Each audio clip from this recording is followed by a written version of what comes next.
سلامونه د قدر وړ لیدونکو په خاص ډول د انلاین ایجوکیشن پښتو یوټیوب چینل مینوالو ستړي مشئ خدای دې وکړي چې ټول ښه او جوړ صحتمند اوسئ. د قدر وړ لیدونکو په خاص ډول د کمپیوټر زده کړې مینوالو ستاسو لپاره نن ورځ موږ بیا یوه ډېره مهمه بهترینه ویډیو اپلوډ کړې ده. خدای دې وکړي چې نننۍ ویډیو هم ستاسو د خوښې وړ وګرځي. نننۍ ویډیو زموږ د کمپیوټر ډولونو برخو لپاره ځانګړې شوې ده. په نننۍ ویډیو کې به انشاءالله په همدې باندې بشپړ رڼا اچوو چې کمپیوټرونه په کومو ډولونو د کومو علتونو اساس په کومو ډولونو ویشل شوي دي. بعضې محصلینو بعضو شاګردانو ته به معلومه هم وي چې کمپیوټر چې دی د مختلفو علتونو په اساس په مختلفو ډولونو تقسیم شوي دي. نو انشاءالله په نننۍ ویډیو کې به هغه علتونه هم وضح کوو چې هغه کوم علت دی چې په دې برخو ویشل شوي دي له همدې علت له واجې، او هغه بل کوم علت دی چې په همدې برخو ویشل شوي دي لکه سوپر ډیجیټل. انشاءالله په همدې نه به بشپړ رڼا اچوو. تاسو فقط ویډیو تر پایه تعقیب وساتئ او د سکیپ هڅه مه کوئ. ښه رزو مثال د کمپیوټر ډولونو ته ښه دلته تاسو وګورئ په د انګلیسي جمله هم دلته لیکل شوې ده، خو دلته تاسو د پښتو جملې ته هم وګورئ. کمپیوټرونه چې د ډیټا د پروسس له اړخه په درې ډوله تقسیم شوي دي، په درې ډوله ویشل شوي دي چې لومړی ډیجیټل کمپیوټر انالاګ کمپیوټر دی وبخئ، دوهم نمبر کې ډیجیټل، دریم کې هایبریډ کمپیوټر دی. همدغه درې ډولونه لکه انالاګ، ډیجیټل، هایبریډ دا د ډیټا د پروسس له اړخه تقسیم شوي دي. یا مثال په ډیټا باندې د عملیه له اړخه یا په ډیټا باندې د کار ترسره کولو له اړخه. ښه تاسو دلته وګورئ، زه اوس بله برخه هم تاسو ته وضح کوم. پښتو ما هم د نومونه راخیستي وو. اوس لاړ شو مثال بلې کټګورۍ ته چې بل کوم علت دی چې هغه کمپیوټرونه تقسیم شوي دي یا په برخو ویشل شوي دي. دا خو د ډیټا د پروسس له اړخه و دغه درې ډولونه. ښه دلته تاسو وګورئ، دلته بیا یو بل علت دی چې په همدې اساس هم کمپیوټرونه په مختلفو برخو تقسیم شوي دي. ښه دلته تاسو ګورئ د سپیډ، د سایز، د قابلیت، د قیمت له اړخه هم کمپیوټر بیا په څلورو برخو ویشل شوي دي چې په لومړي قدم کې زموږ سره سوپر کمپیوټر دی چې تر ټولو قوي کمپیوټر هم دی، دویم نمبر کې مین فریم دی، دریم نمبر کې بیا زموږ سره مینی کمپیوټر دی، او څلورم نمبر کې بیا مایکرو کمپیوټر دی چې همدې ته پارسونل کمپیوټر هم ویل کیږي. ښه نو همدغه بیا د سایز، د قابلیت، د توان، د سپیډ مثال د قیمت له اړخه په څلورو برخو ویشل شوي دي. نو همدغه دوه علتونه وو چې کمپیوټر د همدې په اساس په مختلفو ډولونو ویشل شوي وو، یو د ډیټا پروسس له اړخه، بل د سایز، توان او قابلیت له اړخه. نو اوس فرا شو له همدې جملې څخه به یو اوس تشریح کړو، انالاګ، سوپر، همداسې نوره. ښه لومړی ردرومو انالاګ کمپیوټر چې انالاګ کوم ډول کمپیوټر دی او څه ډول کارونه ترسره کولی شي، تاسو متوجه اوسئ. ښه دلته یې تعریف په انګلیسي هم شته او په پښتو هم شته، تاسو په انګلیسي تعریف هم کتلی شئ. د کمپیوټر used to process analog data are called analog computer. داسې وایي چې دا هغه کمپیوټر دی چې انالاګ ډیټا پروسس کوي. بعضو ملګري به انالاګ ډیټا هم نه پېژني. که څوک پوښتنه وکړي چې انالاګ ډیټا څه معنی، بعضې خلک انالاګ ډیټا ته موجي ډیټا هم وایي. هغه ډیټا لکه مثال د تودوخې درجه، مثال د یو شي سپیډ اندازه کول، لکه فلان ډول د یو کرکټ بلر سپیډ اندازه کول چې څومره سپیډ ولي، یا د یو شي ژوروالی، یا د یو شي فشار اندازه کول، فشار یې څومره ټیټ او جګ. همداسې لکه د هوا حالات، څو درجې ګرمه ده، سړه، مثال شین، وریځ او واوره، باران، په همدې برخو کې د انالاګ کمپیوټر استفاده کیږي. نو خدای دې وکړي چې په همدې پوه شوي یاست. دا یې بیا مثالونه دي د انالاګ کمپیوټر، هغه تصویرونه دي. ښه اوس راګرځو بلې برخې ته. نو اوس فرا شو ډیجیټل کمپیوټر برخې ته. په همدې به هم رڼا واچوو چې ډیجیټل کمپیوټر چې دی کوم ډول کمپیوټر دی. دلته لیکلي ډیجیټل کمپیوټر اور پرسنل کمپیوټر، دغه شخصي کمپیوټر دی لکه موږ تاسو چې په ورځني ژوند کې استعمالوو، پراخ ډول استعمالیږي. دلته په انګلیسي هم تاسو وینئ دا هغه کمپیوټر دی چې په نن سبا وخت کې ډېر په پراخه کچه استعمالیږي، هر څوک همدې ته لاسرسی هم لري. دا په مختلفو کارونو کې بیا دلته د کومه دویم نمبر جمله چې د دریم نمبر پاراګراف دې کې د همدې څخه بیا هدف همدا دی. These are commonly used for processing the data with a number using digits by utilizing the binary number system. دا هغه کمپیوټر چې ډیټا پروسس کوي د باینري سیستم په اساس دی، 0-1. که څوک وایي چې باینري سیستم څه معنی، تاسو بې نوم اورېدلی وي 0-1. دا د کمپیوټر یوه ژبه ده چې هر ډول انسټراکشن لارښوونې تاسو کمپیوټر ته ورکوئ، هغه لومړی دی خپله ژبه تړوي، باینري، چې نه وروسته بیا تاسو ته چې کله نتیجه هم په لاس درکوي بیا هم تاسو ته ستاسو په ژبه کې درکوي په ډیجیټل عدد سره. خو دا کمپیوټر چې کله اخلي په 01 سره اخلي په همدې ځای پروسس ترسره کوي نه وروسته بیا هم ډیجیټل باندې تړوي. دلته یې ډولونه هم راخیستي دي، تاسو یې ډولونه هم ګورئ. مختلف ډول عملیې هم په دې نه ترسره کیږي په مختلفو برخو کې، که د ایجوکیشن برخه ده، که مثال د طب برخه ده، ګورنمنټ برخه ده، داسې ښوونځیو سکولونو هر مختلفو ځایونو کې ګرافیک برخه ده استعمالېدلی شي. تصویرونه همدغه لکه مثال ډیسکټاپ دی، په دې تصویرونو کې لیپټاپ تاسو ته ښکاري، همدې نه علاوه په دې تصویر کې تاسو ته سمارټ فون ټابلیټ ښکاري. دا ټول هغه شخصي کمپیوټر یا په ډي چې موږ تاسو په ورځني ژوند کې له همدې څخه استفاده کوو، نو همدې کمپیوټر ته ډیجیټل کمپیوټر وایي. اوس فرا شو هایبریډ کمپیوټر، چې هایبریډ څه ډول کمپیوټر دی، په همدې نه هم رڼا اچوو. هایبریډ کمپیوټر دلته په تعریف کې هم معلومیږي. هایبریډ کمپیوټر آر د کمبینیشن اف انالاګ کمپیوټر اینډ ډیجیټل کمپیوټرز. داسې وایي چې هغه کمپیوټر چې په دې کې هم د انالاګ او هم د ډیجیټل کارونه ترسره کولی شي، مثال او داسې یو همغږي په دې کې موجوده، داسې یو مثال سیستم په دې کې کېدی چې کوم کارونه چې انالاګ کې او کوم ډیجیټل کې همدغه هایبریډ هغه ټول دواړو کارونه ترسره کولی شي. دغه کمپیوټر چې دي دلته لیکلي دي په دویم پاراګراف کې these are as fast as analog computers include memory and precision as digital computers. داسې وایي چې دا کمپیوټر چې د انالاګ په پرتله چټک هم د تیزي او د میموري هم لري، او مثال په هغه د ذخیره کولو وسایل هم په دې کې شتون لري، یعنې دا میموري سیستم هم لري چې وسله ځان سره همدغه ذخیره کړي.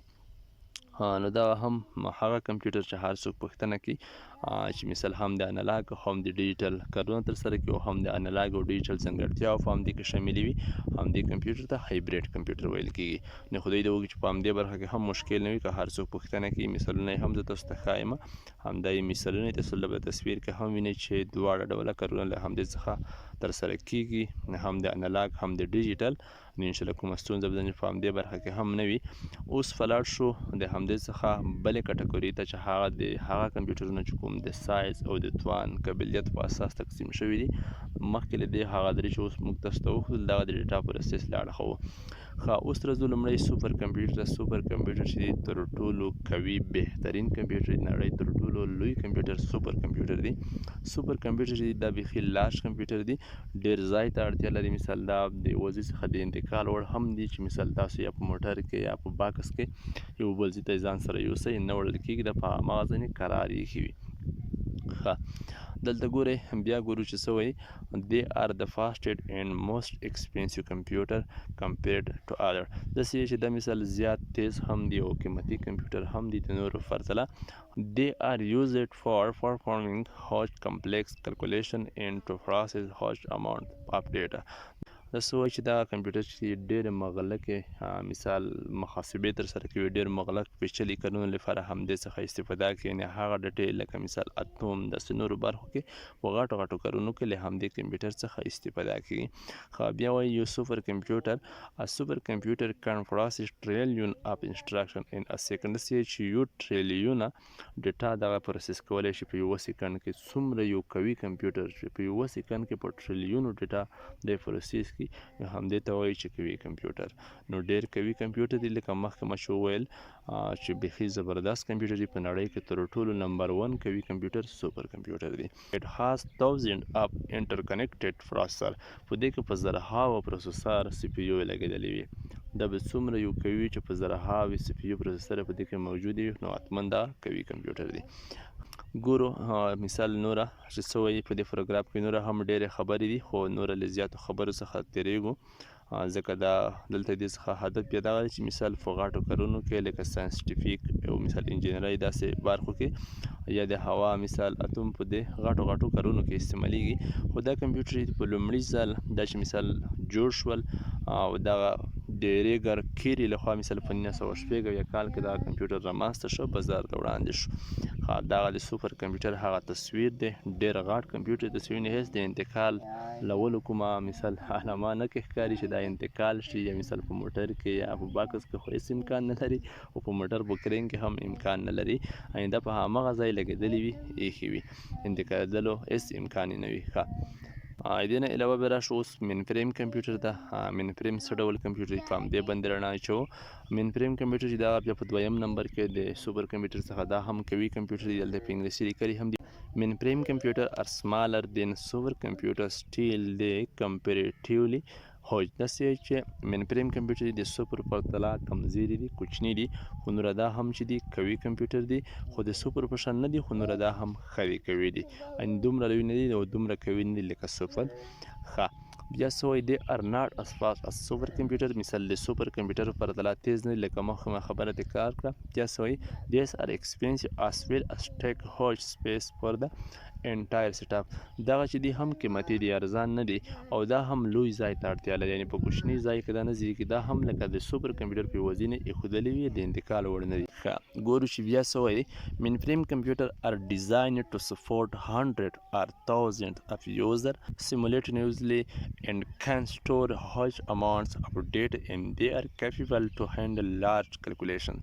داسې وایي چې مین فریم کمپیوټر چې دا داسې ډیزاین شوي دي چې په یوه وخت کې په دې کې په زرهاو او سلهاو کسان په دې کې کار وکړي او لویه ډیټا چې کړی شي، مثال دغه پروسس کولی شي، یعنې ډېر مختلفې غټې ډیټې محاسبې همدا ترسره کولی شي. یعنې په دې کې په یوه وخت کې تر ټولو مهمه خبره دغه ده چې په زرهاو او سلهاو کسان هم په دې کې کار کولی شي. ښه په د وروستي پاراګراف کې بیا د همدې کمپیوټر د استعمال ځایونو ته اشاره شوې ده. وایي مین فریم کمپیوټر are used in large institutions such as government, banks and large corporation. داسې وایي چې دا کمپیوټر چې دي په لویو مؤسسو، مثال همداسې حکومتونو کې، بانکونو او لویو نورو ځایونو کې همدا استفاده کیږي، د همدې څخه استفاده اخیستل کیږي. نو دا هم په غټو ځایونو کې، داسې په وړې ځایونو کې لکه مثال یو عادي د ښوونځي اداره یا مثال دکان یا فوټوکوپي، په دې کې ترې استفاده نه کیږي. پښتو ترجمه هم د همدې دا د مین فریم کمپیوټر هغه تصویرونه دي، مثالونه. نو مین فریم کمپیوټر هم تصویر چې د انتقال کومه نښه نه کبرېږي چې دا انتقال شي په اسانۍ سره. ښه اوس فرا شو د همدې څخه وروسته مایکرو کمپیوټر ته. مایکرو کمپیوټر چې دی د پرسنل کمپیوټر هم وایي. تاسو دلته ګورئ مایکرو کمپیوټر از آلسو نون as a personal computer، دا د پرسنل کمپیوټر په شکل دی. تاسو دلته وینئ په دې کې نور څه وایي it is general purpose computer that is designed for individual use، دغه د عمومي اهدافو ترسره کولو لپاره داسې جوړ شوي دي چې هر ډول عمومي کارونه ترسره کړي او په شخصي ډول استعمال شي، یعنې په عین وخت کې له همدې څخه یو کس استفاده کولی شي. دا هغه کمپیوټر دی چې په عین وخت کې یو یوزر له همدې څخه کار اخیستلی شي او په عمومي ډول د مختلفو کارونو لپاره استفاده کیږي، لکه په ایجوکیشن برخه کې، مثال ګورنمنت برخه کې، ډیزاین کې، داسې نورو طبي برخو کې مختلفو کارونو لپاره یې موږ تاسو استعمالوو په نن سبا ژوند کې. ښه تاسو ګورئ دلته ښه بیا وایي it has a microprocessor as a central processing unit, memory storage area, input unit and output unit. داسې وایي چې دا کمپیوټر چې دی مایکرو پروسیسر هم لري، سی پی یو هم لري، میموري هم لري، انپوټ او آوټپوټ برخه هم لري. دلته بیا په لاندې جمله کې د همدې په استعمال نه بیا هم مثال تفصیل شوی دی. They are suitable for personal work that may be making an assignment, watching a movie or office work. داسې وایي چې دا کمپیوټر چې دی مثال د شخصي کارونو لپاره مناسب دی، لکه مثال د فلمونو کتلو لپاره یا د دفتري کارونو لپاره په همدې برخه کې له همدې څخه استفاده کیږي. نو تاسو وینئ نن سبا شخصي کمپیوټر چې دی مختلف ډولونه لري. تاسو ډولونه هم ښایم چې په ورځني ژوند کې موږ تاسو ترې استفاده کوو، چې ډېر موږ تاسو سره مخامخ یو. هغه چې دی سمارټ فون دی، همداسې لیپټاپ دی. دلته تاسو ګورئ لیپټاپ نه بیا په دریم نمبر کې ډیسکټاپ موږ ډېر استعمالوو، بیا یې نه علاوه ټابلیټ چې نن سبا ډېر استعمالیږي.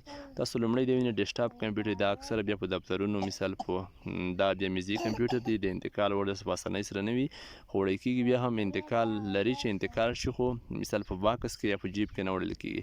دا بیا لیپټاپ دی چې بیخي د دې نه بیا زیات استعمالیږي په مختلفو ځایونو کې. بیا سمارټ فون دی، موبایل ټچ، چې دا خو بیا بیخي زیات نن سبا استعمالیږي د هر وګړي سره. انشاءالله په سلو کې د 80% خلکو سره همدا شته، استعمالوي استفاده. همداسې بیا ټابلیټ دی، کوم ځینې خلک ایپاډ هم ته یا ایفون موبایلونو ته پاکې چې د ګیمونو او مثال د مختلفو لیو کرکټ میچونو د همدې برخو لپاره خلک استفاده کوي نن سبا. له همدې څخه وروسته به اوس راشو مینی کمپیوټر ته، چې یو ډول یې پاتې شه. ګورو چې دا څه ډول کمپیوټر دی. ښه مینی کمپیوټر چې دا هم چې دی ډېر قوي کمپیوټر دی له سایز نه کوچنی ښکاري دلته لیکلي هم دی مینی کمپیوټر as a name suggests is a type of computer that offers most features and capabilities that large computer generally offers. دا کمپیوټر چې دی ډېر قوي کمپیوټر دی د نوم نه داسې ښکاري چې دا غټ کارونه ترسره کولی شي په عموم ډول که بیا څه وایي it generally supports multiple users at a time and can say that it is a multiprocessing system.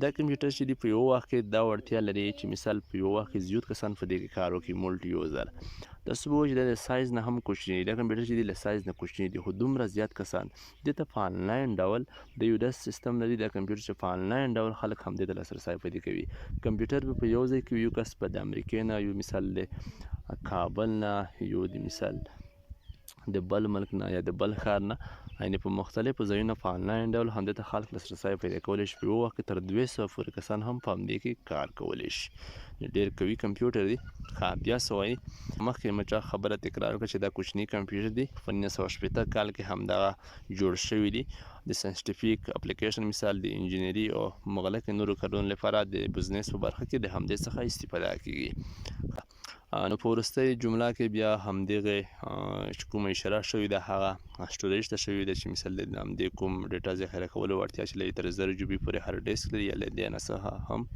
لوړ یعنې جیبه یې هم چې دی مثال هارډ ډیسک چې دا سټوریج دی هم لوړ لري بیخي ښه نو زه به تاسو ته عکسونه هم وښیم زموږ سره یا عکسونه هم شته دا یې پښتو هغه ترجمه وه دا د مینی کمپیوټر هغه تصویرونه دي تاسو یې ګورئ نو په همدې ډول شکل لري ډېر قوي کمپیوټر دی د سایز نه کوچني دي خو ډېر بهترین او قوي کمپیوټر دی ملګرو خدای دې وکړي چې ویډیو مو کتلې وي د کمپیوټرونو په ډولونو د همدې تقسیم بندي فعالیتونو او د هر یو کمپیوټر په پیژندګلوي پوهېدلي یاست پیژندګلوي تاسو ته شوې وي ویډیو لږ زیاته شوه په بښنې سره ځکه چې ویډیو زیاته شوې نه وای هېڅ امکان نه لره که ما په هر یو ډول باندې بېله ویډیو جوړولی یو خو ویډیو زیاتې دی بل د موضوع هم برېښ کېده بیا په سم ډول تاسو نشئ پوه کېدلی په الحال ښه وخت غواړم په خدای مې سپارلی یاست